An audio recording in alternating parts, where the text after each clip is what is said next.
تكاد تميز من الغيظ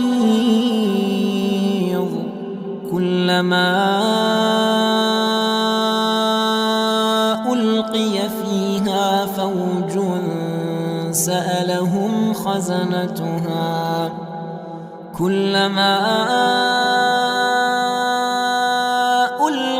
فيها فوج سألهم خزنتها ألم ياتكم نذير قالوا بلى قد جاءنا نذير فكذبنا وقلنا ما نزل الله من شيء إن